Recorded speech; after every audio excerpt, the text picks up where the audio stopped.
আসসালামু আলাইকুম। সবাইকে শুভেচ্ছা জানাচ্ছি আমি মাহমুদুল হাসান। আশা করি আপনারা সবাই ভালো আছেন।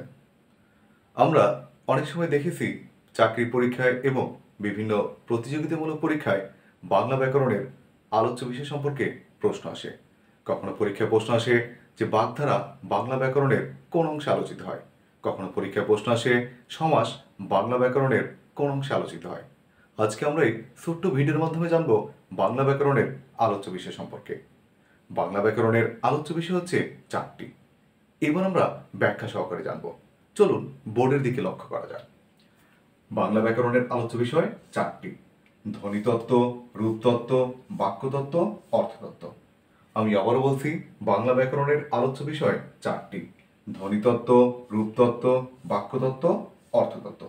এবার বিস্তারিত জানা যাক। ধ্বনিতত্ত্বের ইংরেজি নাম হচ্ছে ফনেটিক্স। ধ্বনিতত্ত্বের ইংরেজি নাম হচ্ছে কি? ফনেটিক্স। ধ্বনিতত্ত্বের আলোচিত বিষয় বাকযন্ত্র, ধ্বনির পরিবর্তন, সন্ধি, নত্যবিধান, সত্যবিধান ইত্যাদি। এবার আমরা জানব রূপতত্ত্ব সম্পর্কে। রূপতত্ত্বের আরেক নাম শব্দতত্ত্ব। রূপতত্ত্ব অথবা শব্দতত্ত্বের ইংরেজি নাম হচ্ছে মরফোলজি। আমি আবারও বলছি, রূপতত্ত্ব অথবা শব্দতত্ত্বের ইংরেজি নাম মরফোলজি। রূপতত্ত্বের আলোচ্য বিষয়গুলো হচ্ছে শব্দ, বচন, লিঙ্গ, পদ, ক্রিয়া, কারক, বিভক্তি, প্রকৃতি প্রত্যয়, উপসর্গ, অনুসর্গ, সমাস ইত্যাদি।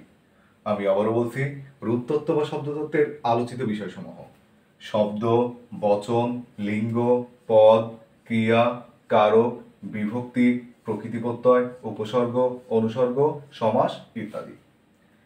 এবার আমরা জানাবো বাক্যতত্ত্ব সম্পর্কে। বাক্যতত্ত্বের ইংরেজি নাম স্যান্টেক্স। বাক্যতত্ত্বের আলোচ্য বিষয় বাক্য, বাচ্য, বাগধারা, এক কথায় প্রকাশ ইত্যাদি। সর্বশেষ অর্থতত্ত্ব। অর্থতত্ত্বের ইংরেজি নাম হচ্ছে সিমেন্টিক্স। অর্থতত্ত্বের আলোচিত বিষয় বা আলোচ্য বিষয় শব্দার্থ, বিপরীত শব্দ, সমার্থক শব্দ ইত্যাদি।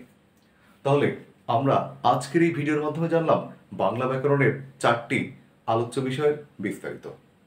যারা এই মুহূর্তে ভিডিওটি দেখছেন তাদের সবাইকে অনুরোধ জানাচ্ছি জব অক্সিজেন ফেসবুক পেজ এবং জব অক্সিজেন ইউটিউব চ্যানেলে যুক্ত হওয়ার জন্য। পরবর্তী ভিডিও পাওয়ার জন্য সবাই অপেক্ষা থাকুন। ভালো থাকবেন, সুস্থ থাকবেন। আল্লাহ হাফেজ।